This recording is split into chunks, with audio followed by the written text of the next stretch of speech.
जय हिंद दोस्तों। आज जैसा कि आप जानते हैं कि हमारे इंटरनेशनल रिलेशंस यानी कि अंतर्राष्ट्रीय स्तर पर घटनाओं में अगर हम बात करें तो इंडिया, कनाडा एंड अमेरिका के जो टेंशन है यानी कि जो उनके तनाव उनके बीच बढ़े हुए हैं और उसके पीछे क्या कारण है, खालिस्तानी इशू और उसको लेकर के जो गुरप्रीत सिंह पन्नू या निज्जर की हत्या से रिलेटेड मामला हो, क्या आखिर जो है उसका बैकग्राउंड है, क्या सच्चाई है, क्या हकीकत है, क्या सल्यूशन है, क्या समाधान है, इसको एक यूपीएससी पर्सपेक्टिव से या आप कह लीजिए इंटरनेशनल रिलेशंस के पर्सपेक्टिव से या कह लीजिए पॉलिटिकल साइंस के एज ए स्टूडेंट के तौर पे हम इस क्वेश्चन को डील करेंगे और समझेंगे आज चीज़ों को बहुत ही डिटेल में, क्योंकि बहुत ज़्यादा जो है मैंने अभी तक इस पर कोई वीडियो बनाया नहीं था। आज पहला वीडियो लेकर आ रहा हूँ और मुझे जो है हर मुद्दे पे जो भी वो जो है नेशनल या इंटरनेशनल रिलेशंस का है या इम्पोर्टेंस रखता है उस पर बात करना पसंद है। तो चलिए आज के इसी मुद्दे पे बात करते हैं कि आखिर ये शुरू कहानी कहाँ से हुई थी। तो सबसे पहले अगर बात की जाए, जैसा कि आपको पता ही है कि हमारा जो मुल्क, एक जो आप देश समझ लीजिए, जो हमारा जो है 18वां शायद जो है 18 लार्जेस्ट ट्रेडिंग पार्टनर है, ठीक है, उसका नाम है कनाडा। अब कनाडा की राजधानी है, कैपिटल है ओटावा। कनाडा जो है आपको पता है कि अमेरिका की जो रोटी है उसको दिया हुआ खाता है, ऐसा जो है लोग मानते हैं, मैं नहीं कह रहा हूँ। और इस प्रकार से जो है जो कनाडा है वो कनाडा है और कनाडा में जो है बहुत सारे लोग जाते भी हैं, जैसे जो है कैनेडियन कुमार अक्षय कुमार या कादर खान जी, जिन्होंने जो है वहाँ की ले रखी थी। और बहुत सारे लोग हैं, खासकर पंजाबियों का कुछ जो है वहाँ से कुछ ज़्यादा ही जो है शौक़ रहता है और वहाँ पे जाते हैं। कुछ पढ़ने जाते हैं, कुछ जो है पढ़ाने जाते हैं, कुछ एजेंडा चलाने जाते हैं, कुछ प्रोपोगेंडा चलाने जाते हैं, कुछ जो है थोड़ा सा भड़क जाते हैं, जो पढ़ते लिखते नहीं हैं वो थोड़ा सा आतंकी गतिविधियों में शामिल हो जाते हैं। फिर वहाँ से जाकर के पंजाब में जो है खालिस्तानी इशू को उठाते हैं। और चूँकि यहाँ पे democratic freedom of speech and expression जो है इंडियन कॉन्स्टिट्यूशन हमको देता नहीं है, और यहाँ पे नेशनल सिक्योरिटी के ऊपर जो है 8 रीजनेबल रिस्ट्रिक्शन आर्टिकल 19 ने लगा रखी हैं, जिस कारणवश वो यहाँ पे जो है फ्रीडम ऑफ स्पीच की जो है जो एक कमी खल रही थी, चूँकि इंडिया में बैठकर तो लगा नहीं सकते हैं, तो सोचा कि जो है देश की national integrity and security and इसको जो है बाहर जा कर के ब्रीच किया जाए। तो फाइनली जो है कनाडा चले गए और कनाडा में जो है लगभग 5 से 6 मिलियन लोग इंडियन ओरिजिन के कनाडा में रहते हैं। और कनाडा के जैसे कि आपको पता ही है कि वहाँ का जो व्यक्ति हैं उनका नाम है जस्टिन ट्रूडो और उनको जो है कुछ लोग चॉकलेटी बॉय भी कहते हैं। और जैसा कि जो है जस्टिन ट्रूडो अगर देखा जाए तो हर देश, देखिए कनाडा में और अमेरिका में डेमोक्रेसी कुछ ज़्यादा है, समझे, वहाँ पे लोकतंत्र ज़्यादा, ऐसा लोग कहते हैं, ठीक है। तो जब लोग कहते हैं तो जस्टिन ट्रूडो ने जो है वहाँ पे चूँकि 5 से 6 मिलियन वोटर्स ऑफ इंडिया वहाँ पे रहता है और इंडियन ओरिजिन का है, जिसमें से 1 मिलियन 1.5 मिलियन शायद जो है एनआरआई है, यानी कि नॉन रेजिडेंट ऑफ इंडिया, यानी कि 182 दिन जब इंडिया से बाहर कोई व्यक्ति इंडिया की एम्बेसी को जानकारी दिए बिना बाहर रहता है तो उसको एनआरआई मान लिया जाता है, नॉन रेजिडेंट इंडियन, ठीक है। और कुछ जो है ओवरसीज सिटीजनशिप ऑफ इंडिया लिए होते हैं। हालांकि मैं आपको बता दूं अभी मामला जो है सिटीजनशिप को लेकर के चल रहा है, सेक्शन 6A, जिसको जो है constitutional validity supreme court of India ने दे रखी है, उस मामले को भी जो है देख लीजिए जाकर, करंट अफेयर में चल रहा है। फिलहाल मुद्दे पर आते हैं। तो कनाडा के जो जस्टिन ट्रूडो हैं उनको जो है ऐसा लगता है कि हमारे जो यहाँ पे जो भैया बहन जो बैठे हुए हैं जो कुछ पंजाबी बैठे हुए हैं, पंजाबी नहीं कहना चाहिए क्योंकि जो है उसमें काफ़ी समुदाय के लोग हैं, लेकिन मेनली जो है उन्हीं लोगों को माना जाता है।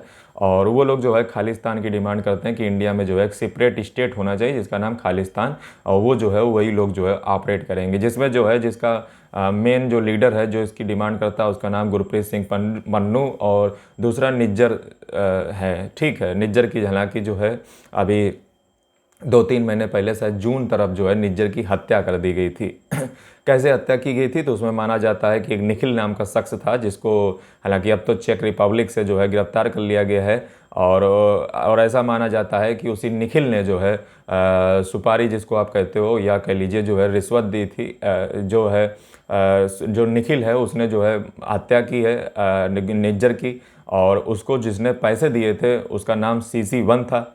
और CC1 ये काफ़ी इंपॉर्टेंट टर्म है जिसको जो है अमेरिका और कनाडा के लोग जो है CC1 कह के पुकार रहे हैं। ये CC1 और कुछ नहीं, दरअसल निखिल को जिसने जो है ये मारने का, निज्जर को मारने की जो है धमकी, निज्जर को मारने का जो पैसा दिया था उसमें जो है व्यक्ति जिसके पीछे जिसका हाथ था उसका नाम CC1 था। तो CC1 को लेकर के जो है काफ़ी बवाल मचा। और इसके बाद जो है इंडिया के प्राइम मिनिस्टर एंड इंडिया के जो इंटेलिजेंस ब्यूरो हो, चाहे वो NIA हो, NIA की लिस्ट में गुरप्रीत सिंह पन्नू को जो है हमने मोस्ट वांटेड क्रिमिनल की लिस्ट में डाल रखा है। जिसका मतलब ये है कि गुरप्रीत सिंह पन्नू हमारे भारत के खिलाफ उसकी national integrity and sovereignty and territorial को लेकर के जो है काफ़ी बवाल वाले बयान दे चुका है। जैसे इंदिरा गांधी जी का मतलब जो है ये हवाई अड्डा उड़ा देगा, इसरो को उड़ा देगा, ये कर देगा, वो कर देगा, मतलब ऐसे जो है तमाम बयानात दे रखा है इस जो है गुरप्रीत सिंह पन्नू। निज्जर तो मारा जा चुका है, किसके द्वारा मारा गया था? तो निखिल के द्वारा मारा गया था। निखिल को पैसे किसने दिए थे? तो उसका नाम जो है अब CC1 कह करके अमेरिका जो है हमको धमका रहा था कि मैं बता दूंगा CC1 कौन है, तुम्हारी बहुत ज़्यादा बेइज्जती होगी इंटरनेशनल लेवल पे। ऐसे कनाडा भी जो है दुनिया के आरोप लगा रहा था CC1। अच्छा, सवाल ये उठता है कि अब ये जो अमेरिका है, अमेरिका का जो खुफिया एजेंसी है जिसका नाम FBI है, वो आखिर CC1 को लेकर के इतना चिंता में है क्यों? क्योंकि मामला तो कनाडा से रिलेटेड है, तो ये क्यों उसमें बीच में कूद पड़ता है करके। तो मैं आपकी थोड़ी सी जानकारी यहाँ पे जो है बढ़ाना चाहूँगा कि ये लोग जो है फाइव आइज अलायंस जो है फाइव आइज अलायंस बनाए हुए हैं। जिसका मतलब ये है कि Australia, Canada, New Zealand, United kingdom and US ये सभी जो है एक इंटेलिजेंस विंग के तौर पे काम करते हैं। और ये 5 अलायंस एक दूसरे के साथ शामिल कर रखे हैं, जिससे जो है इनको सिग्नल इंटेलिजेंस के ऊपर ये रिलाई करते हैं। यानी कि जो है ये सभी लोग एक ही खुफिया एजेंसी के तौर पे काम करते हैं। मैंने 5 आई अलायंस आपको बताए, हालांकि अब ये 14 का ग्रुप हो चुका है जिसको आप 14 आइज अलायंस कहते हैं, जिसमें नीदरलैंड, डेनमार्क, फ्रांस, नॉर्वे और Belgium, Italy, Germany, Spain, Sweden और ये सारे कंट्री जो है उसमें शामिल है। यानी कि अब 14 आई अलायंस यानी कि 14 आई अलायंस हो चुका है इंटेलिजेंस ब्यूरो का। और ये जो है सारे देश एक साथ मिलकर काम करते हैं, इसीलिए अमेरिका उसमें बीच में कूद पड़ता है और उसकी FBI कूद पड़ती है। तो CC1 को लेकर के नाम चल रहा था कि CC1 कौन है। इसके लिए जो है अमेरिका का जो NSA है और जो शायद जो है जैक सुलेमान जो वहाँ का ICET का ऐसा जो है वहाँ पे भारत से मिलने आया था अजीत डोभाल अजीत डोभाल के साथ बहुत सारी बात भी हुई।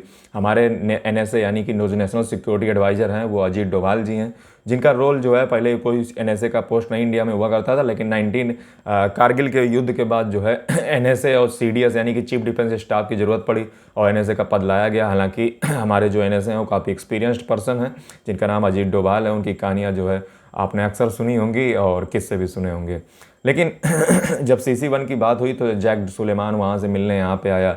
उसके बाद अमेरिका के बड़े बड़े लीडर्स यहाँ पे जो है धमकी देने आए इंडिया में कि हम जो है CC1 का नाम बता देंगे, वो जो है इंडियन एक कोई रॉ एजेंट है, खुफिया एजेंट है जिसकी जो है आपने मदद ली है। और इसमें जो है बीच में एक नाम जोड़ दिया गया बिश्नोई गैंग का कि बिश्नोई गैंग भी जो है इसमें एक्टिवली काम कर रहा है। सरकार जो है जो गलत एक्टिविटी करवा रही है और जो एक क्रिमिनल का जो है आप उपयोग कर रहे हो किसी विदेशी व्यक्ति को मारने में, और वो भी अमेरिका की सरजमी पे और जो है कनाडा की सरजमी पे। तो ये जो है काफ़ी चिंता का बात है। अमेरिका की जो एक कह लीजिए जो हेजमनी उसने जो है बना के रखी है और इसको लेकर के सो कॉल्ड जो उसकी हेजमनी है इस पर जो है काफ़ी मतलब जो है काफ़ी दाग लग जाता है। ठीक है, दुनिया की वर्ल्ड की सुपर पावर है और सुपर पावर को जो है जब कोई पावर देता है यानी कि जब चैलेंज करता है तो सुपर पावर को तकलीफ होती है बेचारे को। तो इस तरीके से लेकर के जो है CC1 का कहर बरपाया जा रहा था। फिलहाल अभी 2-3 दिनों की पहले की बात है कि CC1 का नाम जो FBI यानी कि फेडरल इन्वेस्टिगेशन ब्यूरो जो अमेरिका की है, जैसे हमारे यहाँ पे रॉ और NIA और जो है तमाम तरीके की जो खुफिया विंग हैं यानी कि जो इंटेलिजेंस यूनिट काम करती है हमारे यहाँ, उसी प्रकार से जो है अमेरिका की FBI ने जो CC1 का नाम है वो डिक्लेयर कर दिया है। उसका नाम बताया गया है विकास यादव। तो यहाँ पे जो है यादव समाज एकदम जो है अपने आप को गौरवान्वित महसूस करेगा और जो है वो अपने आप को काफ़ी खुश भी हो रहा होगा कि वाह विकास, काफ़ी जो है तुमने एकदम ठोके बहुत बढ़िया किए। और गलती अमेरिका दरअसल ये हो गई कि शायद जो है अभी 2024 के इलेक्शन थे तो उससे अभी हरियाणा के ही बल्कि देखो इलेक्शन हुए हैं, तो उससे पहले अगर बता दिए होते तो हरियाणा से इलेक्शन लड़वा देते। हम सही बता रहे, जनता जो है जितवा देती। ठीक है, जेल से ऑपरेट करता है। लेकिन चलिए वो जो है इंटरनेशनल रिलेशंस दो इंटरेस्ट पे बेस्ड होते हैं और उसकी पॉलिटिक्स एक जगह है। चलिए अब से विकास यादव की बात कर लेते हैं। तो विकास यादव जैसा कि मैंने आपको बताया हरियाणा के इलेक्शन अभी हुए और जो है हरियाणा से ही बिलोंग करता था, इसलिए जो है हरियाणा से चांसेस थे। लेकिन विकास यादव का ज़रा जो है हिस्ट्री निकाल के बैठे हुए हैं और विकास यादव को जो है FBI के द्वारा जैसे ही कहा गया कि जो है इसको मोस्ट वांटेड क्रिमिनल की लिस्ट में है और ये जो है यही जो है सब इसके पीछे जिम्मेदार है, यानी CC1 का नाम रिवील हो गया, लेकिन क्योंकि जो है मोदी जी जो है माने नहीं, यूक्रेन की यात्रा पे भी चले गए, उसके बाद जो है ऑस्ट्रिया भी गए, इस प्रकार से जो है उन्होंने काफ़ी डील्स भी की और इंडिया और US अमेरिका रसिया के बीच में काफ़ी डील्स भी हुई, जिसमें डिफेंस में हो चाहे जो है ऑयल में हो। इस पर जो है अक्सर अमेरिका चिढ़ा रहता है कि जो है ऑयल आप क्यों डील करते हो, हालांकि वो करता है उसकी कोई बात नहीं, वो उसको ज़रूरत है, ठीक है, हम लोगों को कोई ज़रूरत नहीं है, वो सुपर पावर हो, वो चाहे ये करे वो चाहे वो करे, freedom of speech and expression वगैरह जो है वो तमाम तरीके के बयानात देते रहता है। फिलहाल यहाँ पे जो है विकास यादव की बात कर लेते हैं। तो यहाँ पे जैसे ही जो है FBI ने वहाँ पे उसको मोस्ट वांटेड की लिस्ट में डाला, वैसे जो है यहाँ पे हमारी जो दिल्ली पुलिस ने है उसकी जो स्पेशल विंग है यानी कि जो स्पेशल तरीके से काम करती है, मैं आपको बता दूं दिल्ली पुलिस के पास अलग तरीके से पावर मिलती है। Delhi police special police establishment act 1946 के तहत। तो यहाँ पे जो है जो विकास यादव है उसके बारे में आपको बता दूं, विकास यादव पे पहले भी जो है बहुत सारे मुकदमे चल रहे हैं, मैं आपको बता दूं किडनैपिंग और एक्सटॉर्शन से रिलेटेड। हालांकि इसको जो है अक्सर बेल मिल जाती है, इसके पीछे कारण ये है कि इसकी कोई डॉटर है, उसकी जो है तबीयत अक्सर जो है ख़राब रहती है और जो है इसको लेकर के इसकी जो है बेल मिल जाती है विकास यादव। और इस पे जो है किडनैपिंग और एक्सटॉर्शन के जो है मामले पहले से ही चल रखे हैं, बस इसको किसी प्रकार से बेल मिल जा रही है। हालांकि ये कोई सही पर्सन नहीं है, हालांकि माना जाता है रॉक एजेंट है इंडिया का, रिसर्च एनालिसिस विंग, जिसको 1968 में जो है बनाया गया था, शायद आप चेक कर लीजिएगा। तो ये जो मिस्टर यादव हैं इनको जो है मैं आपको बता दूं कितने इनके ऊपर केस चल रहे हैं। तो इनके ऊपर पहला केस चल रहा है सेक्शन 364A के तहत किडनैपिंग का। और किडनैपिंग किस लिए, क्योंकि इन्होंने फिरौती मांगी थी, यानी कि धारा 364A। अब मैं आपको बता दूं ये इंडियन पीनल कोड के हिसाब से मैं आपको बता रहा हूं, क्योंकि अब तो आ चुकी है भारतीय न्याय संहिता और अब 2023 और भारतीय नागरिक सुरक्षा संहिता को रिप्लेस किया जा चुका है किससे, CRPC यानी क्रिमिनल प्रोसीजर ऑफ कोड 1973 के तहत जो है रिप्लेस किया जा चुका है। मैं आपको ये पुराने जो मामले हैं उन पे दर्ज हुआ है, इनके ऊपर जो केस है वो मैं आपको बता रहा हूँ। तो धारा 364A यानी कि किडनैपिंग करना किसी भी व्यक्ति की फिरौती मांगने के लिए। दूसरा सेक्शन 307 यानी कि किसी को जो है अटेम्प्ट करना मर्डर के लिए, यानी कि मर्डर का प्रयास आपने किया, सेक्शन 307। सेक्शन 328 यानी कि किसी को जो है हार्म करना, ठीक है, किसी दूसरे पर्सन के द्वारा, ठीक है। दूसरा है सेक्शन 506, इसका मतलब ये हुआ criminal intimidation. Section 323 voluntarily causing heart, यानी कि किसी को जानबूझकर किसी को जो है हार्ट काज करना। दूसरा है 341 रॉन्गफुल रिस्ट्रेंट, यानी कि जो है गलत तरीके से किसी हरकत कर देना। अगला है 392 रॉबरी, ठीक है, रॉबरी का भी मामला इनके ऊपर दर्ज है। 411 सेक्शन जिसका डिसऑनेस्टी रिसीविंग स्टॉपलेन प्रॉपर्टी, गलत तरीके से प्रॉपर्टी का अपहरण करना एंड 120B, इसका मतलब ये हुआ कि जाकर के क्रिमिनल कॉन्स्पिरेसी, यानी कि किसी प्रकार का षड्यंत्र किसी के खिलाफ रचना। तो ये जो है हमारे जो रॉक एजेंट हैं विकास यादव, इन्होंने जो है काफ़ी इनके कारनामात आपने देखे, और अगर इनमें सज़ा दी जाए तो मुश्किल से जो है इनको 10 साल की सज़ा के लिए ये अंदर जाएंगे ही जाएंगे। और इसी का जो है फ़ायदा उठा करके हमारी दिल्ली पुलिस ने इनको गिरफ्तार किया और अमेरिका को भी दिखा दिया कि जी जो है मैंने आपका कार्रवाई कर दिया है। हालांकि अब मामला ये आता है कि आगे क्या होगा। तो आगे क्या होगा, पीछे क्या होगा, मैं तो आपको बता ही चुका हूँ, लेकिन उससे पहले थोड़ा सा और हम जान लेते हैं, फिर हम आगे भी जो है चर्चा करेंगे कि आखिर आगे क्या होना चाहिए। तो यहाँ पे देखिए जो है सारी चीज़ें मैं आपको बता चुका हूँ। पॉलिटिकल रिलेशंस अगर इंडिया और कनाडा की अगर बात की जाए तो हमारे यहाँ पे डेमोक्रेटिक वैल्यूज, ह्यूमन राइट्स और रूल ऑफ लॉ दोनों यहाँ पे चलते हैं, और डिप्लोमेटिक रिलेशंस हमारे 1947 से चलते चले आ रहे हैं। और दोनों ही कंट्री जो है कॉमनवेल्थ में हो, चाहे G20 में हो, चाहे यूनाइटेड नेशंस में हो, और क्लाइमेट चेंज के ऊपर जो है अक्सर बातचीत करते रहते हैं। और इकोनॉमिक कोऑपरेशन की अगर बात की जाए तो कनाडा और इंडिया के बीच में 9.36 बिलियन US डॉलर का जो व्यापार है 2023 में हुआ। और कनाडा हमारा कोई बहुत बड़ा ट्रेडिंग पार्टनर नहीं है, 18वां ट्रेडिंग पार्टनर है, और बहुत कम ही जो है फंडिंग आती है इंडिया में कनाडा से, और कनाडा से अमेरिका में जाती है।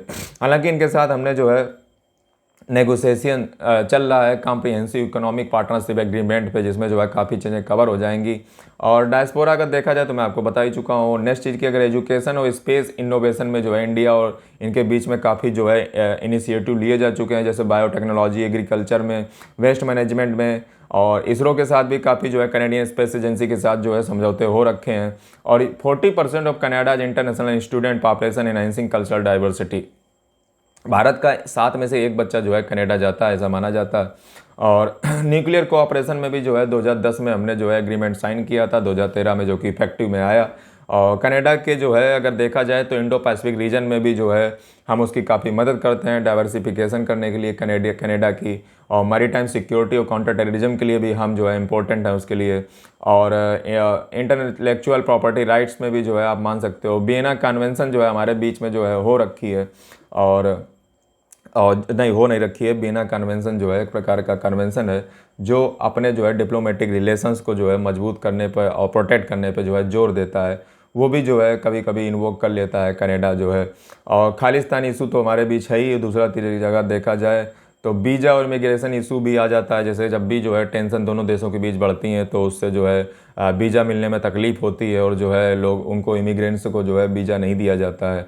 और ये भी जो पॉलिटिकल अगर देखा जाए तो जो है इसका सल्यूशन यही है कि, और G7 में भी हम लोग हैं, 5 अलायंस हालांकि उनका है। और जो है लास्ट में अगर देखा जाए तो हमारे पास सल्यूशन क्या है? हमारे पास सल्यूशन बस यही है कि अब हम आ चुके हैं सल्यूशन पे, क्योंकि काफ़ी जो है रामायण में पढ़ चुका हूँ।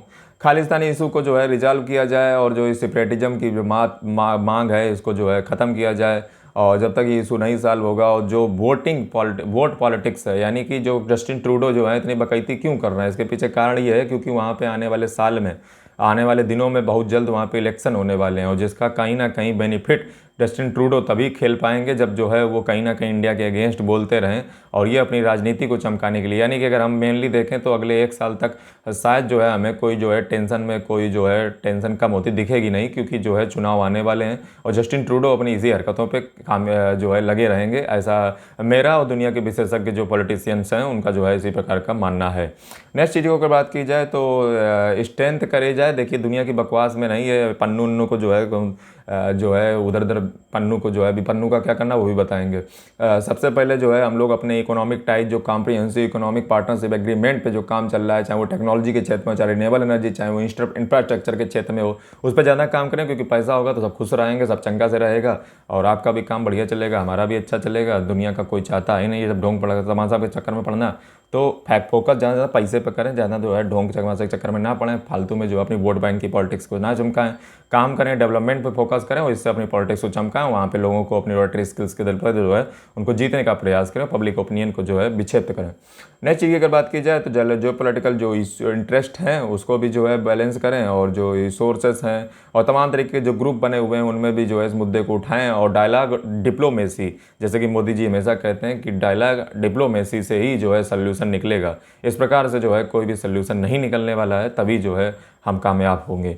नेक्स्ट चीज़ की बात की जाए कि आखिर जो विकास यादव जी गिरफ्तार किया गया है दिल्ली पुलिस के स्पेशल विंग के द्वारा, और तो इसका क्या करना चाहिए? अगर मान लो चूंकि हम इंडिया और यूएस के बीच में प्रत्यर्पण संधि साइन है, एक्स्ट्राडिशन ट्रीटी साइन है, आखिर जो है इसको किस प्रकार से जो है डील करना चाहिए इंडियन गवर्नमेंट को? तो मेरा जो हालांकि मैं कोई मेरा ऐसा मानना है कि इनमें से जो है दोनों के बीच में ये होना चाहिए कि चूंकि NIA यानी कि नेशनल इंटेलिजेंस एजेंसी जो विंग एक इंडिया की है, जो खुफिया विंग है, उसमें जो है आतंकी जो गुरप्रीत सिंह पन्नू को माना जाता है, चूँकि वो भी इंडिया की जो सॉवरेंटी को जो है अक्सर नुकसान पहुँचाता रहता है एक सेपरेटिज्म की भावना को लेकर के।